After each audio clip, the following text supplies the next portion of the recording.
Yeah, but this was my cousin that used to do it too. I got a cousin. His name is Tyrone. And he still think I owe him something because he named me Rampage. Oh, no way. He still hits you up like, hey, you owe me, man. Yeah. He did. Stop. Yeah, a couple weeks ago. He hit me up. Because I brought him out here to California. I felt like I did owe him.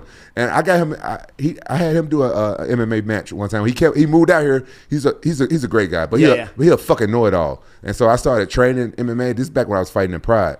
And he said, I could do that shit. I could do it. And he could fight because he grew up fighting on the street. He was a good fighter. And I could beat up everybody in my neighborhood. And he was older than me. And normally I could beat up grown men and stuff like that. But I couldn't beat him up. Really? No, he kicked my ass. Is he older than you? Yeah, he older than me.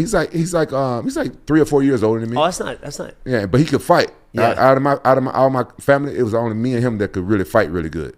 And so I fought him one time. He pissed me off. He's always trying to piss you off. And he kicked the shit out of me.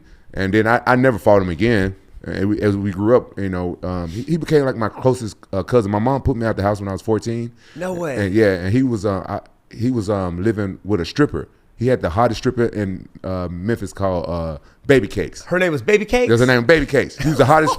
She was the most famous stripper in Memphis, right? And we used to hang out. He used to come pick me up. We used to smoke weed and drink golden champagne because I didn't like the way beer tastes. Yeah. And we used to drink and ride around in her Cadillac all day, right?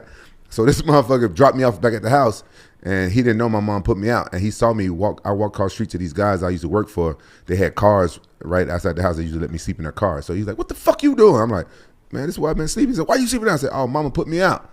And this was like maybe like the summer before I started wrestling, before I changed my life and shit. Yeah. He said, "Come on, man, you living with me." And he was living with a stripper. No He was way, 17 and she was grown.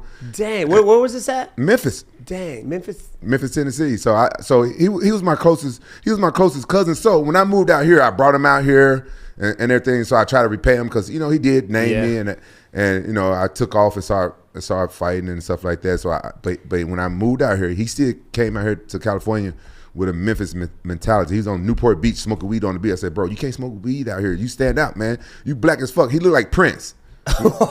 For real. Yeah. When he was young, he looked like Prince. When he got older, he looked like Martin Lawrence. No. Crazy. Because he had the curl, like the it's not like the Jerry curl. It's not like Jerry curl like California style. The way If a motherfucker wore a purple suit, motherfucker come up to him asking for an autograph. It looked just like Prince.